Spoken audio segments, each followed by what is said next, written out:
28 मार्च ये वो तारीख है जिस दिन आम आदमी पार्टी की राष्ट्रीय परिषद की बैठक में योगेंद्र यादव और प्रशांत भूषण को बाहर करने की तैयारी चल रही थी। उसी दिन एक अंग्रेजी अखबार में सनसनीखेज खबर छपी कि अमेठी में चुनाव प्रचार के दौरान कुमार विश्वास एक वॉलंटियर के साथ आपत्तिजनक हालत में पकड़े गए थे। ये खबर आई गई हो गई, लेकिन अब वही खबर कुमार विश्वास के गले में अटक गई है, क्योंकि आम आदमी पार्टी की एक महिला वॉलंटियर का परिवार बिखर गया है। महिला का आरोप है कि कुमार विश्वास के साथ अनैतिक संबंधों की अफवाह ने उसे बेघर कर दिया और सच बताने की गुहार लगाने पर उसे कुमार विश्वास की ओर से धमकी मिल रही है। महिला का कहना है कि अब उसका परिवार टूटने से तभी बचेगा जब कुमार विश्वास सामने आकर सच बयान करें। कुमार विश्वास और आम आदमी पार्टी इस विवाद को मीडिया और विरोधियों की साजिश बता रही है। अब यह बड़ी बहस का मुद्दा है कि आखिर एक महीने से कुमार विश्वास ने विवाद सुलझाने की पहल क्यों नहीं की। क्या अब महिला आयोग के समन के बाद कुमार विश्वास रिश्ते टूटने से बचा लेंगे?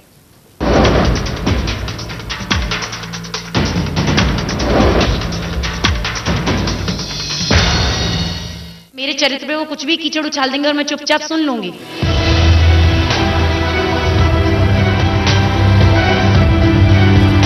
आम आदमी पार्टी के कुमार विश्वास पर अपनों का ही विश्वास टूट गया।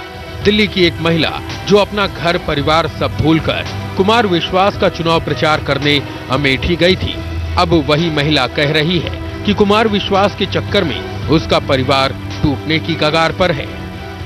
उसके बाद तो मेरा घर तो बिल्कुल ही खत्म हो चुका है। मेरे हस्बैंड ने मुझे घर से बाहर कर दिया है। मेरे 2 छोटे छोटे से बच्चे हैं और मैं अपने हस्बैंड के साथ इस समय नहीं रह रही हूँ। मेरे हस्बैंड ने साफ अल्फाजों में क्या रखा है, अगर आप क्लियर नहीं कर सकते तो मैं आपको डाइवोर्स दे रहा हूँ, आप जहां मर्जी रहिए। इस महिला ने पहले थाने में रिपोर्ट दर्ज कराई कि उसे कुमार विश्वास का नाम लेकर बदनाम किया जा रहा है। दिल्ली पुलिस ने कोई कार्रवाई नहीं की तो मजबूरन महिला को दिल्ली महिला आयोग का दरवाजा खटखटाना पड़ा। 30 मार्च को मैं उनके घर मिलने गई कुमार विश्वास से। जब मेरी उनसे बात हुई उसके बाद फिर मैंने 30 मार्च को ही SHO को कंप्लेंट लिखी। उसके बाद मैं फर्स्ट अप्रैल को साइबर सेल में कंप्लेंट देकर आई। फिर उसके बाद मैंने डिप्टी और कमिश्नर को कंप्लेंट दी। उसके बाद मैंने माध्यक्षता केंद्र में दी। उसके बाद मैंने महिला आयोग में दी। सब जगह कंप्लेंट करके थक हार के जब उसकी कहीं सुनवाई नहीं हुई है तब वो महिला आयोग में आई है। आज उस औरत का घर टूट रहा है, उसका पति उसको छोड़ रहा है।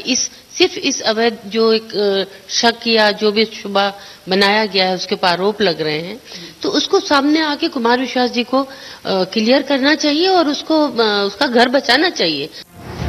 महिला आयोग ने कुमार विश्वास को 5 मई को तलब किया तो बात मीडिया तक आई। महिला सिर्फ एक ही गुहार लगा रही है कि कुमार सामने आए और दुनिया को सच बताएं। पता नहीं कुमार विश्वास सामने क्यों नहीं आ रहे हैं, इन आरोपों को क्यों नहीं नकार रहे हैं। मैं भी यही चाहती हूँ कि कुमार विश्वास सामने आए और इन आरोपों को नकारें, पर उन्हें सामने आना चाहिए, मेरा घर टूटने से बचाना चाहिए। महिला का पति भी यही मांग कर रहा है। मेरा कसूर है कुमार विश्वास जी सामने नहीं आ रहे, तो मेरा कसूर है इसमें कुमार विश्वास सामने नहीं आ रहे हैं। वो क्यों नहीं आ रहे हैं? चलो उनका कहीं से कहीं तक तुम्हारा और उनका कोई किसी तरह का कोई संबंध नहीं है, लेकिन उनका इतना तो हक बनता ही है कि उनके कार्यकर्ता के साथ अगर किसी तरह की कोई बदतमीजी हो रही है, उसकी इज्जत उछाली जा रही है, तो वो सामने आकर उसके बारे में कुछ तो बोल सकते हैं, उसके लिए कुछ कार्रवाई तो कर सकते हैं, या ऐसा भी वो नहीं कर सकते। सुबह से देश भर के चैनलों और सोशल मीडिया पर कुमार विश्वास और इस महिला की खबर चलती रही। दोपहर बाद कुमार विश्वास की जगह आम आदमी पार्टी के प्रवक्ता संजय सिंह सामने आए और उन्होंने मीडिया पर ही सारा दोष मढ़ दिया। अभी आज सुबह से एक ऐसी खबर को तूल दिया जा रहा है जिसमें सच्चाई कुछ और है, प्रचारित कुछ और किया जा रहा है। मेरा आप सबसे निवेदन है, हाथ जोड़ के विनती है मीडिया के मित्रों से, कहीं गलत है हमारे बारे में रोजाना खबरें चलाइए, कोई दिक्कत नहीं है, लेकिन कम से कम हमारे परिवारों को बख्श दीजिए। इसके ठीक बाद कुमार विश्वास भी सामने आए और उन्होंने भी बीजेपी और मीडिया की साजिश का आरोप लगा दिया। मेरा न्यूज चैनल से भी कहना और अखबारों से भी कहना है कि तुम लाख चाहे मेरी आफत में जान रखना, पर अपने वास्ते भी कुछ इम्तिहान रखना। ऐसा ना हो जाए कि सड़क पर, चौराहे पर, पंजाब के गांव में आपको पकड़ने लोग बाग और पूछें कि दलाली कब बंद करोगे, ये सत्ता के चरणों में लेटना कब बंद करोगे। कुमार विश्वास ने मीडिया के सामने पीड़ित महिला के सवाल का जवाब नहीं दिया। उन्होंने ये नहीं बताया कि महिला के साथ उनके कैसे संबंध हैं और संबंधों को लेकर अफवाह कौन और क्यों फैला रहा है। मैं कुमार विश्वास जी से चाहती हूँ कि वो सामने आए और देश की जनता को बताएं कि उनकी वाइफ ने मुझे कब पकड़ा था। उस पूरी मेल में, उस पूरी, मेरे पास अब भी रखी हुई है, जो उस बच्ची ने भेजा, उसमें लिखा, भैया मैंने रिपोर्ट करा दी, अब आगे क्या करना है। उसने लिख के भेजा, भैया कुमार भैया मैंने ये स्टेप ले लिया, अब आगे भैया क्या करना है। महिला का कहना है कि पिछले 1 महीने से वो अपने 2 मासूम बच्चों के साथ घर से बाहर है, क्योंकि उसका पति अब उसे तब तक साथ रखने को तैयार नहीं है जब तक कि कुमार विश्वास खुद संबंधों का पूरा सच न बता दे। अब बड़ा सवाल ये है कि क्या कुमार विश्वास इस महिला का परिवार टूटने से बचा लेंगे। आखिर 1 महीने से जो विवाद कुमार विश्वास और इस महिला के बीच था, उसे कुमार विश्वास ने सुलझाया क्यों नहीं। शिवानी त्यागी के साथ अजीत श्रीवास्तव, दिल्ली, इंडिया न्यूज। तो कई सारे सवाल यहां पर खड़े होते हैं। कुमार विश्वास के सामने बड़े सवाल हैं। पहला सवाल कुमार विश्वास के सामने ये खड़ा होता है कि जब अजय वोरा नाम के आदमी ने एक रहस्यमय मेल अरविंद केजरीवाल और आम आदमी पार्टी के साथियों को लिखी थी और इस पूरे मसले के बारे में पर्दा उठाया था, इस पूरे मसले से पर्दा उठाया था, उसके बाद आम आदमी पार्टी ने और खुद कुमार विश्वास ने पहल करवाकर इस मसले की जांच क्यों नहीं कराई।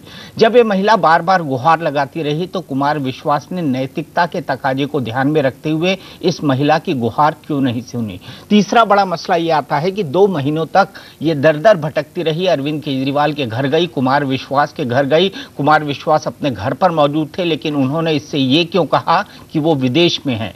चौथा सवाल ये खड़ा होता है कि कुमार विश्वास इस मसले पर इस महिला को, जैसा कि उन्होंने बयान किया है, धमकियां क्यों देते रहे। इन्हीं सारे सवालों पर बहस होगी। अफसोस कि आम आदमी पार्टी से कोई भी हमारे साथ नहीं जुड़ा हुआ है, कोई भी व्यक्ति सफाई देने को तैयार नहीं है। इन तमाम पहलुओं पर बात होगी। हमारे साथ आपकी वो विक्टिम वॉलंटियर भी मौजूद हैं जिनके साथ ये पूरा हादसा हुआ है। भारतीय जनता पार्टी की नेता शाजिया इल्मी भी मौजूद हैं। शाजिया से भी हम कई सवाल पूछेंगे, क्योंकि शाजिया उस वक्त न केवल लोकसभा चुनाव में आम आदमी पार्टी की उम्मीदवार थी, बल्कि आपकी एक सीनियर पोस्ट पर भी मौजूद थी। मेरे साथ बरखा सिंह जी हैं जो कि चेयरपर्सन है दिल्ली कमीशन फॉर वुमेन की, नीता डिसूजा जी हैं जो कि नेशनल सेक्रेटरी हैं ऑल इंडिया महिला कांग्रेस की, साथ ही साथ रेखा अग्रवाल जी हैं जो कि सीनियर एडवोकेट हैं सुप्रीम कोर्ट की, वो मेरे साथ स्टूडियो में मौजूद हैं।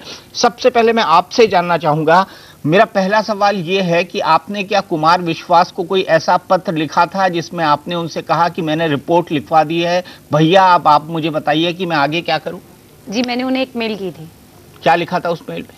मैंने ये लिखा था कि भैया मैंने ये रिपोर्ट दर्ज करा दी है, आगे क्या स्टेप लेना है।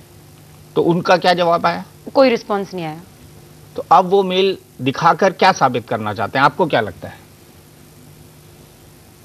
अब वो मेल दिखाकर यही साबित करना चाहते हैं कि मैं उन्हें भैया बोल रही हूँ और सीधी सी बात है वो ये भैया का अल्फाज दिखाकर पल्ला झाड़ रहे हैं।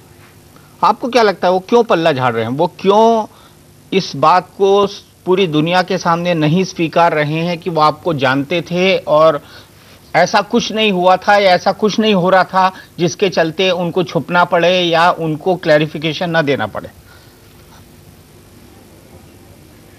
मैं आपसे पूछ रहा हूं जी, क्यों छुप रहे हैं? अब ये तो मैं नहीं कह सकती ना, इनकी कोई मेल वगैरह चल रही थी, मेल के बीच में किस लड़की का नाम आ रहा था, क्या लड़की का इशू था, मुझे नहीं पता, पर जो फेस आया वो मेरा आया।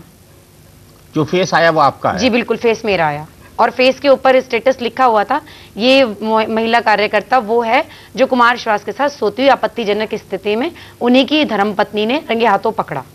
और ये स्टेटस आपने कहाँ पे देखा? फेसबुक पे? ये फेसबुक पर आया था, सोशल साइट पर। सोशल साइट पर जी। और यहीं से शुरू हुआ। ये बात है दिसंबर 2004 में अजय वोरा नाम के शख्स ने ये ईमेल लिखा था आम आदमी पार्टी को। क्या इस सिलसिले की शुरुआत वहीं से हुई? जी नहीं, ये मेरे पास जो वो आई थी फेसबुक पे जो फोटो आई थी वो मेरे पास आई थी 29 मार्च को।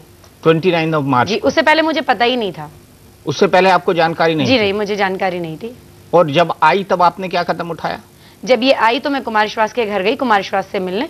कुमार विश्वास घर पर नहीं थे उस समय, उनके पर जो पीए थे उन्होंने मुझे अगले दिन का टाइम दिया। अर्ली मॉर्निंग 7:30 में उनके घर गई, वो नीचे आए, उन्होंने आकर मुझसे बोला कि अलीशा क्या हुआ। मैंने कहा ऐसे ऐसे ये प्रॉब्लम्स आ रही हैं, ये मेरा फोटो अपडेट हुआ है सोशल साइट पर। तो कहने लगे तो ये कौन सी बड़ी बात है, राजनीति में आए हो तो कीचड़ तो आएगी आएगी, अभी तो कीचड़ आई है, कल को पूरी दलदल में भी जा सकते हो। मैंने कहा मैं राजनीति में नहीं आई थी, मैं सिर्फ आम आदमी पार्टी को सपोर्ट करने के लिए निकली थी, राजनीति से मेरा कोई मतलब नहीं है। तो उन्होंने कहा कि अगर आपको आगे कदम बढ़ाना है तो आप देख लो, कल को आप शाजिया इल्मी की तरह मारी भी जा सकती हो और कोई आपको 20 लाख रुपए देकर खरीद भी सकता है।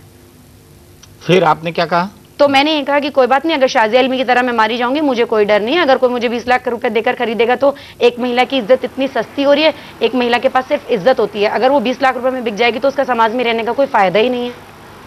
तो कुमार विश्वास ने कहा कि ठीक है, अगर तुम आगे एक्शन लेना चाहती हो तो लो, मैं अभी अपने मीडिया कोऑर्डिनेटर को बुला रहा हूँ।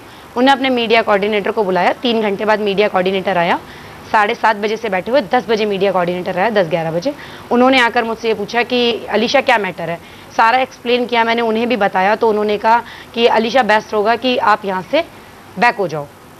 मैंने कहा बैक क्यों हो जाऊँ, जब मैंने ऐसा कुछ नहीं करा। तो मैं चाहती हूँ कि सारा क्लेरिफिकेशन होना चाहिए, सब चीज़ें, मेरी फोटो क्यों अपडेट हो रही हैं ये। तो उन्होंने कहा अगर तुम आगे बढ़ोगी तो कुछ भी हो सकता है। और अलका लांबा का केस बोला उन्होंने कि उसमें भी ऐसे ऐसे ये हुआ था, अभी तक कोई इन्वेस्टिगेशन नहीं हुई, तो तुम्हारे केस में क्या इन्वेस्टिगेशन होगी। अलका लांबा का कौन सा केस? जी कोई वैश्यावृत्ति धंधा था कुछ, अलका लांबा का साइबर सेल में केस था वो। ओफो, माफ कीजिएगा, ये कुछ शब्द ऐसे निकले हैं जो एप्रोप्रिएट थे या नहीं, इसका जजमेंट करने का मैं हक नहीं रखता, लेकिन ये किसी ऐसे व्यक्ति द्वारा कहे गए थे जिस पर किसी भी जजमेंट को पास करने का मेरा हक नहीं है। पीड़िता की तरफ से निकले थे, लेकिन अगर इससे किसी को कोई ठेस पहुंची है तो मैं उसके लिए क्षमा मांगता हूं। आप आगे बताइए, फिर क्या हुआ? बस उसके लिए फिर वो ऊपर चले गए। उन्होंने मुझसे कहा कि अभी मैं आ रहा हूँ, अभी आपको बताता हूँ आपको क्या एक्शन लेना है, और मैं कुमार से बात कर आ जाऊँ। उसके बाद वो कुमार के पास गए, उसके बाद वो वापस मेरे पास नहीं आए। मैं वहाँ 3 बजे तक बैठी रही, किसी ने मेरी कोई सुनवाई नहीं करी।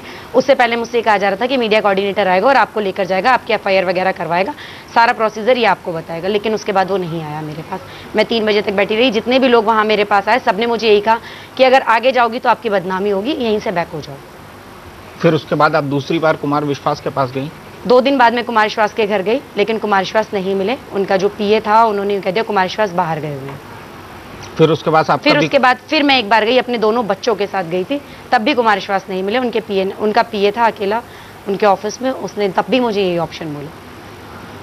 उसके बाद आप अरविंद केजरीवाल के पास गई? जैसा जी, अरविंद केजरीवाल के पास गई। 3 घंटे मैं वहाँ खड़ी रही। उनके जो वहाँ पर सिक्योरिटी में खड़े रहते हैं उन्हें मैंने अपनी पूरी फाइल दिखाई। मैंने कहा इसके रिलेटेड मुझे अरविंद जी से मिलना है, तो उन्होंने कह दिया कि अरविंद जी नहीं मिल पाएंगे, अरविंद जी आज छुट्टी पे हैं। आज छुट्टी पर है? गेस्टेड हॉलीडे था उस समय। गेस्टेड हॉलीडे था। या आम आदमी के पार्टी के कार्यकर्ताओं से ऐसे ही पेश आते हैं, वो ऐसे मिलते नहीं है अरविंद जी आसानी से? जी वैसे आसानी से मिलते तो हैं नहीं, और मिल भी लेते हैं कई बार मिल लेते हैं और कई बार मिलते नहीं हैं। तो आप कितने टाइम से आम आदमी पार्टी से जुड़ी हुई थी? मैं जब अरविंद जी ने रिजाइन दिया था CM के पद से, उसके 2-3 दिन बाद से जुड़ी हूँ। 2-3 दिन बाद से? जी। और कुमार से को कब से जानती हैं? कुमार विश्वास को मैं जानती हूँ 2014 में अमेठी के इलेक्शन से पहले, जो रामनवमी का दिन आया था उस दिन से जानती हूँ उन्होंने। और अमेठी आपका जाना कैसे हुआ? अमेठी जब रामनवमी पे मैं इनके घर गई थी, मैं गाजियाबाद में मैंने कैंपनिंग करी थी शाजिया इल्मी के लिए। जब शाजिया इल्मी खड़ी हुई थी तो मैंने शाजिया इल्मी के लिए कैंपनिंग करी थी गाजियाबाद में। उसके बाद मैं कुमार विश्वास के घर, गाजियाबाद की टीम के साथ कुमार विश्वास के घर गई रामनवमी वाले दिन। इनकी कोई सभा थी, रोड शो था इनका शाजिया इल्मी के साथ, तब मैं इनके घर गई थी। ये मुझसे मिले वहाँ पर। इन्होंने और इनकी वाइफ ने हम सबसे बोला कि आप लोग सब लोग अमेठी पहुँचो, और जिस तरह से आपने यहाँ मेहनत करी है वहाँ पर भी आपको ऐसे ही मेहनत करनी है। ऐसे मेहनत करनी है? ऐसे इस सिलसिले में आपका अमेठी जाना हुआ? जी बिल्कुल। अच्छा ये बताइए, अब आप कुमार विश्वास से क्या चाहती हैं? कुमार विश्वास ने, मैं ये चाहती हूँ कि जो भी मेरे ऊपर ब्लेम लगे हैं ये सारे साफ किए जाएं। कुमार विश्वास देश की जनता को बताएं कि ऐसा मेरे उनके बीच में कुछ नहीं है। और चीज़ उन्होंने मुझे ये धमकी दी, धमकी क्यों दी उन्होंने मुझे कि जैसे शाजिया इल्मी मारी गई है, कल को तुम्हारे साथ भी कुछ भी हो सकता है, या 20-20 लाख में लड़कियां बिक जाती हैं। संतोष कोहली, आप संतोष कोहली कहना चाह रही हैं? जी बिल्कुल। शाजिया इल्मी मारी गई है? कैसे? नहीं, शाजिया इल्मी नहीं, संतोष कोहली। संतोष कोहली? अच्छा, संतोष कोहली मारी गई जी, ये कहना है आपका? जी। अच्छा शादिया, मुझे बताइए कि जब ये पूरा मामला खुला था, अजय वोरा की मेल के बारे में आप भी जानती थी? क्योंकि लोकसभा इलेक्शन के ठीक बाद ये पूरा मामला खुला था।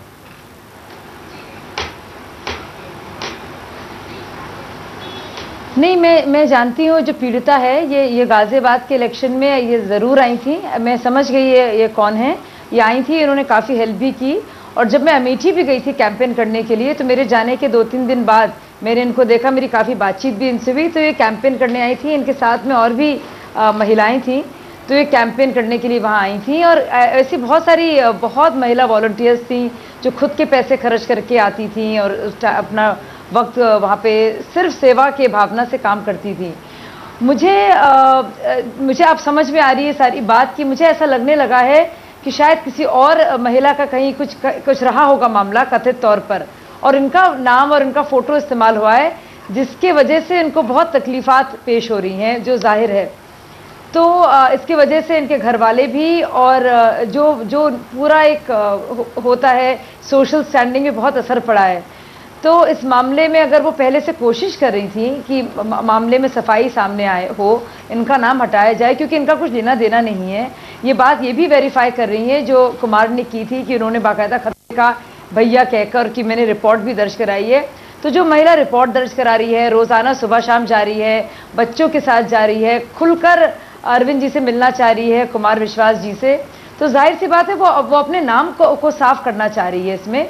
और मैं मिली हूँ, ये बहुत जुझारू और बहुत अच्छी कार्यकर्ता रही हैं, ये मैंने खुद देखा है, और मेरी बहुत अच्छे इनके साथ रिश्ते रहे हैं, ये आपको बताएंगी। लेकिन एक बात तो, और जो भी नहीं शादिया मेरा सवाल ये नहीं है, कुछ कमेंट नहीं करना चाहती हूँ, मेरा सवाल कह रही है कि इनका कोई ताल्लुक नहीं था। मेरा सवाल बड़ा सीधा ये है, मुझे अजय वोरा के पत्र के बारे में कोई आइडिया नहीं है, जो आपने नाम पहली बार में। मेरा सवाल ये है कि उसके बाद किसी का पत्र आया था जिसमें इस तरह की बातें थी, ये मामला गया भी एक इंटरनल कंप्लेंट्स कमेटी में गया भी, किसी और महिला का कुछ मामला था शोषण का, वो कौन महिला थी क्या था वो मैं नहीं जानती, लेकिन ऐसा एक मामला था जो इंटरनल कमेटी में गया भी, और उसको लेकर काफी अंदरूनी तौर पर काफी बवाल मचा। वो भी कुमार से जुड़ा था क्या?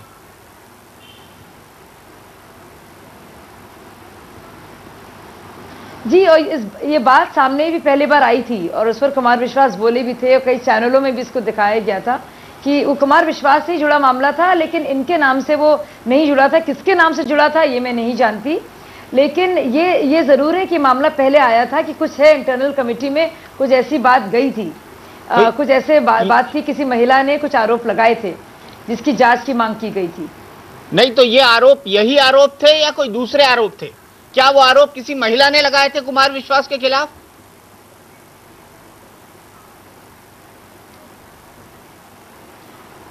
जी, वो आरोप कुछ इससे फर्क थे। ये जैसे कह रही हैं कि ये गई थी काम के लिए बतौर वॉलंटियर, और इनका कुछ इस तरह के ऐसा ना कोई संबंध रहा है, इनका सिर्फ नाम उछाला गया है। वो जो बात थी वो कुछ और थी, उसमें एक कोई हिंट था शोषण एक्सप्लॉयटेशन को लेकर कि उनके साथ हुआ, वो दूसरी महिला का था मामला, और वो इंटरनल कंप्लेंट्स कमेटी में गई थी, जिसके मामले इसको लेकर चैनलों में भी बात आई थी, मैंने भी वो प्रोग्राम्स देखे थे, और कुमार विश्वास ने उस पर क्लैरिफाई भी किया था कि मैं और हमें बख्श दीजिए, और मैं कसम खाता हूं कि मेरा इस मामले से कुछ लेना देना नहीं है, कुछ ऐसी बात थी। और ये मेरे ख्याल से इसको 1 महीना हो गया इस बात को।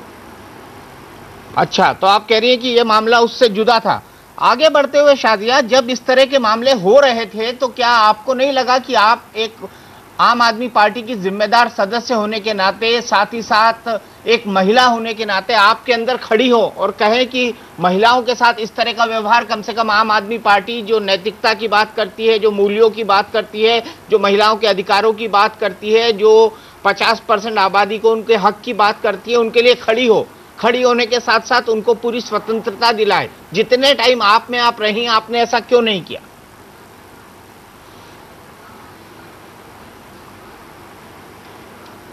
जी नहीं, जब ये सारे मामले मेरे सामने नहीं आए, मेरे सामने गाजियाबाद में, और ये मैंने आपके एक पुराने शो में बात उठाया भी था कि जो कुछ लोग थे वो बहुत बदतमीजी से औरतों के साथ बात करते थे, और उसमें मनीष सिसोदिया के रिश्तेदार शामिल थे। मेरे सामने उन्होंने महिलाओं से बदतमीजी की और बाकायदा हाथ मारकर, थप्पड़ मारकर एक लड़की को स्टेज से हटाया। तो मैं बहुत उसको लेकर बोली और मैंने खुद कंप्लेंट की, और मेरे ख्याल से 1-2 हफ्ते बाद ही मैंने पार्टी को छोड़ भी दिया। ये सब बातें मैंने उठाई थी कि बहुत बदसलूकी होती है। जब निर्भय के बाद लगातार डिबेट्स हो रहे थे तो मैं कहती थी कि आप महिलाओं को बोलने दीजिए। महिला सिक्योरिटी फोर्स को लेकर एक फोर्स बनाने की बात कही गई थी इलेक्शन से पहले, जब अरविंद पहली बार सीएम बने थे, और उसके सीएम बनने के बाद मैं उस पर्चे को लेकर, जो हमने खुद ही प्रॉमिस किया था लोगों को, मैं कई बार गई, लेकिन उस बात में उनको जरा सा भी कोई इंटरेस्ट नहीं था, उन्होंने बात को आगे नहीं बढ़ने दिया। उनका बस एक मेरा ताल्लुक ये रह गया था, पहली बार सीएम बनने के बाद अरविंद केजरीवाल मुझसे नहीं मिलते थे, एक आध बार मिले, बोले तुम रायबरेली से लड़ो, और मैंने कहा नहीं, मैं नहीं लड़ना चाहती हूँ रायबरेली से। मेरी यही बात अरविंद केजरीवाल से हुई। लगातार मैंने इस तरह की कंप्लेंट्स योगेंद्र यादव और औरों के साथ रखी हैं।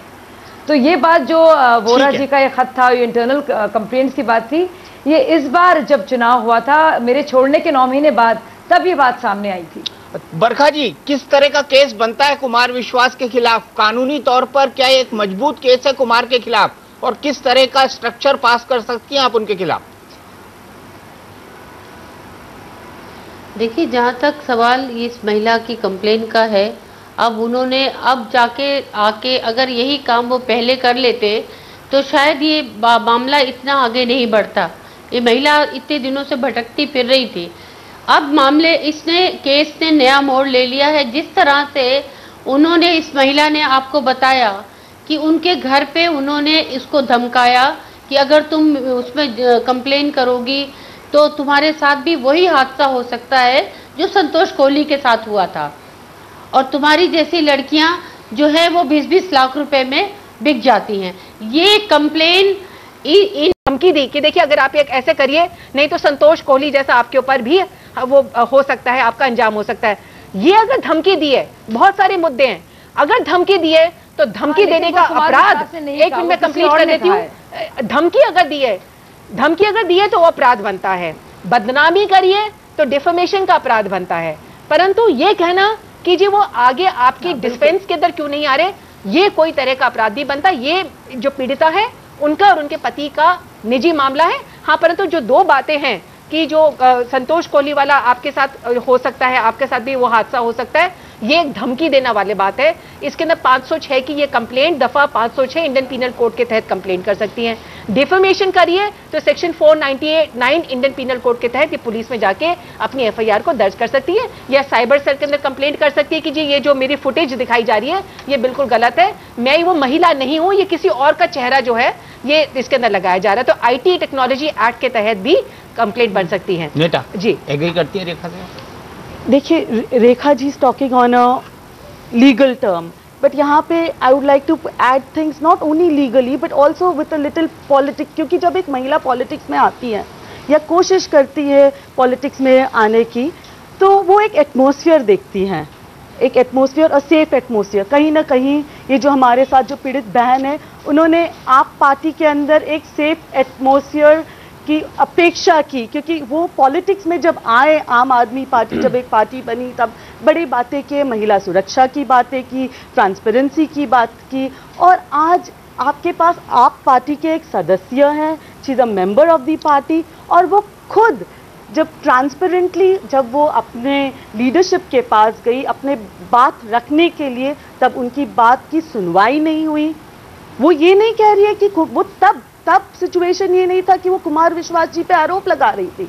सिचुएशन वो ये थी कि वो एक अपेक्षा के साथ गई थी कि वहां से उन्हें न्याय मिलेगी। वो पार्टी जो एक लोकपाल की बात किया करती थी, वो उसी पार्टी के अंदर आज एक महिला के पास कोई जगह नहीं है जहां पे वो उसे न्याय नहीं चाहती थी, पर वो एटलीस्ट ये चाहती थी कि उनके एक स्टेटमेंट से, या वो सिर्फ उसके परिवार के जो पति है या जो उनके परिवार के जो सदस्य है उन तक एक बात कहे कि वो उसके जो चरित्र, वो जो सोशल मीडिया के द्वारा जो उनके चरित्र पे एक बड़ा प्रश्न चिन्ह लगा था, कि उस पर कुछ क्लैरिटी आए। पर दुख की बात है कि जो पार्टी बड़े वादे लेके आए, और अगर आपके जो कैंपेन्स देखें तो उसमें आपको बड़े पैमाने में महिलाएं दिखने को मिलेगी उन कैंपेन्स में। साथ ही साथ मैं जहाँ पे इस केस को थोड़ा सा एनालाइज कर रही हूँ ऑन माय ओन लेवल, मुझे इसमें कोई राजनीतिक षड्यंत्र नहीं दिखाई देती हैं। उसके रीजंस, वो सबसे पहले मुख्यमंत्री जी के पास गई, सबसे पहले कुमार विश्वास जी के पास गई, जहां तक मुझे पता, बाद में आप मुख्यमंत्री जी के पास भी गए, उसके बाद पुलिस के पास गई, उसकी आवाज को सुनी रहेगी, फिर वो महिला आयोग के पास गई। अब आप मुझे बताइए कि एक पीड़ित महिलाएं जाए तो कहां जाए, वो किसके द्वार खटखटाए जब आप ही के पार्टी के लोग उसे सुनने के लिए तैयार नहीं।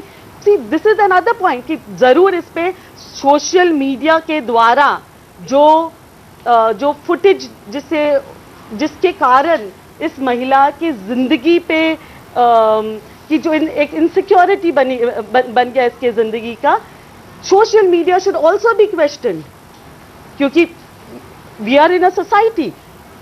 हम जब पॉलिटिक्स में काम करते हैं तो महिला भी है, पुरुष भी है। तो बिल्कुल, I would let me just complete what I want to say. Okay, so this is something that has to be analyzed in today's day. But मैं और एक बात कहना चाहूंगी जो बहुत इंपॉर्टेंट है। जब महिलाएं पॉलिटिक्स में आती है तो बहुत सारे चुनौतियों के साथ बहुत सारे सिचुएशंस को फेस करके आती है, और अधिकतर महिलाएं टैलेंटेड हैं, अधिकतर महिला अपने दम पे आना चाहती है पॉलिटिक्स में। पर जब ऐसे कुमार विश्वास जैसे इंसान जब जो आज तक जो उन्होंने अपना एक चरित्र दिखाया लोगों को, तो महिला भी एक बैकफुट पे आती है और वुमेन एम्पावरमेंट वहीं पे खत्म हो जाती है। रेखा जी एक लाइन में, देखिए मैं इन बात से अग्री बिल्कुल भी नहीं करती हूँ। जो भी इनके साथ हुआ, अगर वो एक दंडनीय अपराध की श्रेणी के अंदर आता है तो कानून है, उसके लिए पुलिस है, आप जाके अपनी कंप्लेंट करिए। पर माफ करिए कि जितनी बातें मैंने आपकी सुनी उनके अंदर एक कानूनी मेरे को अपराध बनता हुआ नजर नहीं आता है। बहरहाल अगर आपको अभी भी लगता है कि आपके साथ गलत हुआ है या कुमार विश्वास या कोई भी अपराधी को वो आपका गुनहगार है, तो आपको उसको अपने सही अंजाम पे लेके जाना चाहिए। कंप्लेंट करिए, एफआईआर दर्ज करवाइए, नहीं होती है तो उसके अंदर कोर्ट के अंदर केस करिए। आप जल्दी से बताइए, आपने पुलिस पे कंप्लेंट करी? जी, सबसे पहले मैंने अपने नन्नगरी थाने के एसएचओ को कंप्लेंट दी थी, उसके बाद मैंने साइबर सेल में दी थी, उसके बाद मैंने डिप्टी ऑफ कमिश्नर को दी थी। और अगर कुछ भी नहीं हुआ तो मैं इनको यही एडवाइस करूंगी कि आप कोर्ट जाइए और कोर्ट जाके मैजिस्ट्रेट के सामने अपनी कंप्लेंट को अपने अंजाम तक लेके जाइए, जहां पे आपकी कंप्लेंट एफआईआर के अंदर तब्दील करी जाएगी। लेकिन महिला आयोग भी एक रास्ता है, एक जरिया है। महिला आयोग जो है उनके पास पूरी पावर है, जैसे अभी उन्होंने बरखा जी ने बोला था, महिला आयोग भी जो एफआईआर को रजिस्टर करवा सकती है। उस कंप्लेंट के अंदर अगर कोई कॉग्निजेबल ऑफेंस बनता है तो महिला आयोग की कंप्लेंट के ऊपर एफआईआर दर्ज हो जाएगी। आप चाहेंगे आप मजिस्ट्रेट के पास जाएं? जी, मैं तो महिला आयोग के पास गई हूँ ना अभी। तो अभी महिला आयोग के पास गई, बिल्कुल ठीक। महिला आयोग के पास गई है। शाजिया, मैं आपके पास आऊंगा, आप भी हाथ उठा रही थी, बरखा जी भी हाथ उठा रही थी, लेकिन रुकूंगा एक ब्रेक के लिए फिलहाल। विश्वास का सच से सामना, आपका विश्वासघात।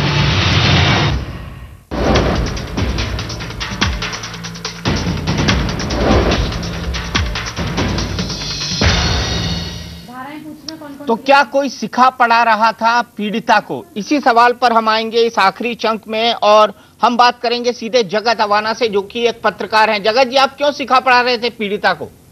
एक्चुअली दीपक जी, मैं सिखा पढ़ा नहीं रहा था। उससे पहले ये किसी चैनल पे लाइव थी, इनको पता नहीं था कि बाहर क्या बातें चल रही है, बाहर आम आदमी पार्टी वाले क्या बता रहे हैं, बोल रहे हैं इनके बारे में। मैंने केवल इनको ये बोला था कि आपको बीजेपी का एजेंट बताया जा रहा है और आपको कांग्रेस पार्टी से जुड़ा हुआ बताया जा रहा है, इसलिए आपको उन चीज़ों का खंडन करना, दैट्स ऑल। मैंने इनको लिखाया, किसी को पढ़ाया या वो किया है, ऐसा कुछ नहीं है। मैं एक मीडिया का आदमी हूँ, मीडिया का आदमी इस तरह से मैंने इनकी मदद की है हर कदम पे। इनको आगे बेचारी को इंसाफ दिलाने के लिए मैंने इनका साथ दिया है।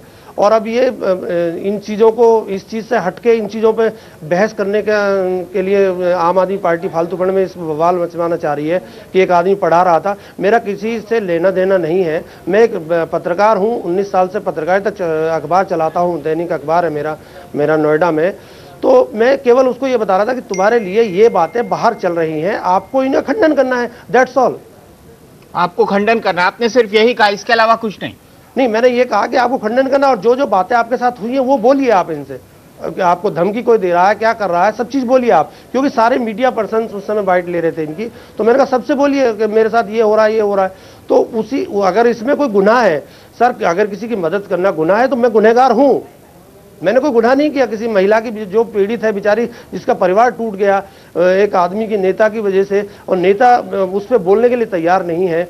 उसको सोशल मीडिया पे बदनाम कर दिया गया पूरी तरह से, उसका परिवार तबाह हो गया पूरी तरह से। तो क्या किसी का की हेल्प करना गुनाह है?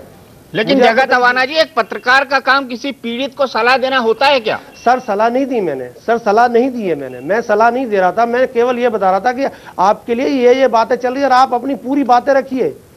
सब कुछ जो मीडिया में आपने यह भी कहा कि सलाह दी आपने? नहीं, मैंने केवल इनको ये बोला कि जो आपको मैंने इनको मतलब इनकी मदद की है, आप इसको सलाह मान सकते हैं, मदद की है कि आप वहां जाइए, पुलिस में जाइए, महिला आयोग जाइए, कुमार विश्वास जी से मिलिए। मैंने सबके लिए कहा था इनसे, ये 1 महीने से संपर्क में थी मेरे महिला, इन्होंने मुझे सारी चीजें, मुझे सोशल मीडिया पर जो फोटो थी वो सारी दिखाई। मैंने कहा आप इनको लेकर कुमार जी से मिलिए, लिखित में दीजिए, केजरीवाल जी से मिलिए, पुलिस में जाइए, आप कंप्लेंट करिए, वहीं से आपको न्याय मिलेगा। आप बताइए, क्या सच बोल रहे हैं अवाना जी? जी, मैं इनसे पिछले 1 महीने से जुड़ी हुई हूँ। जब से मैंने ये खबर देखी थी, मैं इनके पास पहुंची थी और मैंने इनसे बोला भी था कि ऐसे ऐसे मेरी न्यूज़ यहाँ अपडेट हुई है। तो इन्होंने ही मुझे सारी जगह बताई थी कि पहले आप यहाँ पे जाना, फिर वहाँ पे जाना। इन्होंने ही बताई थी जी। तो ये आपको सिखा पढ़ा रहे थे?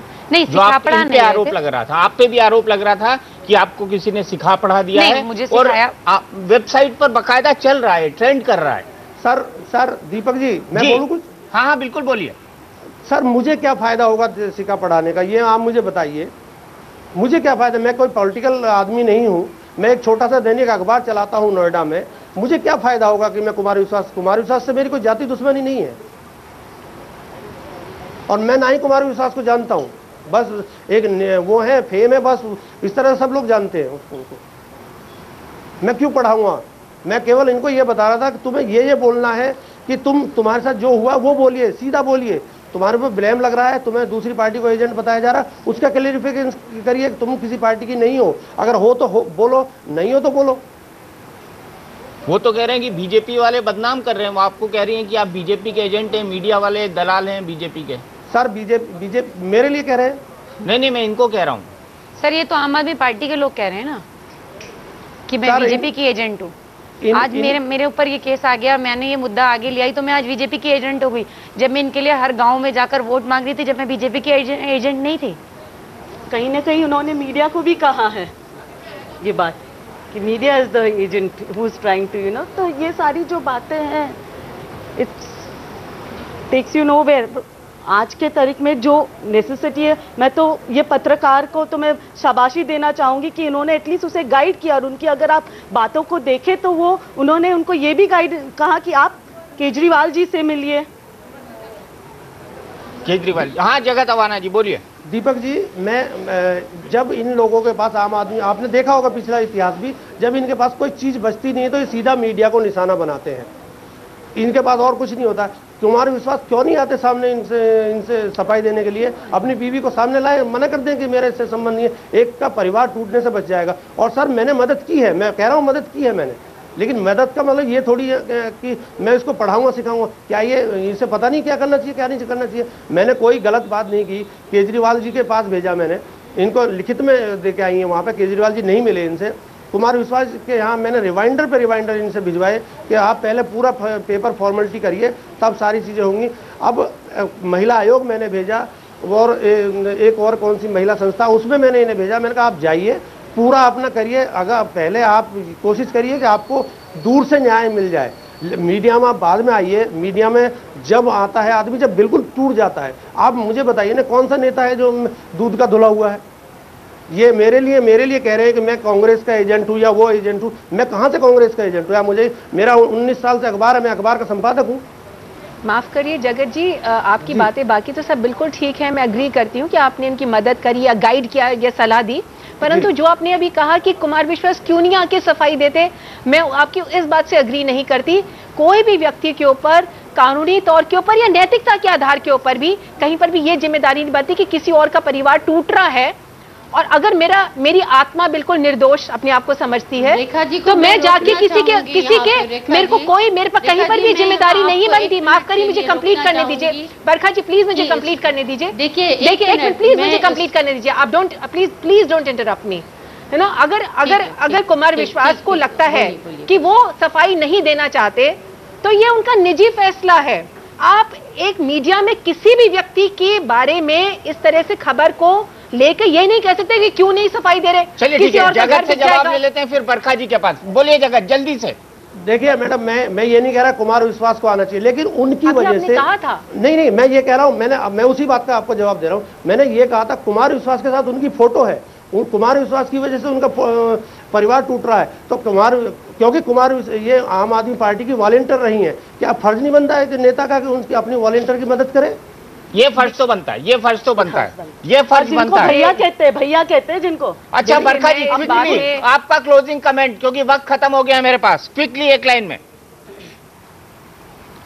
मैं दीपक जी, मैं यही कहना चाहूंगी दीपक, मुझे भी बोलने का आपने मौका बिल्कुल नहीं दिया। जिस तरह से ये पीड़िता ने बताया, उनकी पत्नी ने जो इनके ऊपर ब्लेम लगाया, तो एक मानवता के नाते, ठीक है कानूनन कोई नहीं है, पर मानवता के नाते वो बहुत बड़े कवि हृदय हैं, कवि हैं, मानवता के नाते उनका ये इंसाफ, ये उनका ये कर्तव्य बनता था कि वो अपनी कार्यकर्ता की मदद करें और आके उसके घर को जोड़ दें। ये एक मानवता की काम होता है। कोई भी इंसान किसी का घर टूटते हुए नहीं देखना चाहेगा, और खास करके वो इंसान जिसने उनके लिए दिन रात गांव देहात में झुग्गी झोपड़ियों में घूम घूम के एक किए हों। तो ये यहाँ पे एक मानवता, उसका सोशल यहाँ पे शोषण किया गया है, मानसिक जो है उसका शोषण किया गया है। महिला घूमती रही है चारों तरफ, तो ये उनका कर्तव्य था जो उन्होंने नहीं किया। तो सवाल ये है यहाँ पर कि कुमार विश्वास जोड़ेंगे या फिर तोड़ेंगे? इसी सवाल के साथ टुनाइट विद दीपक चौरसिया में आज इतना ही। इंडिया न्यूज पर खबरों का सिलसिला लगातार जारी है।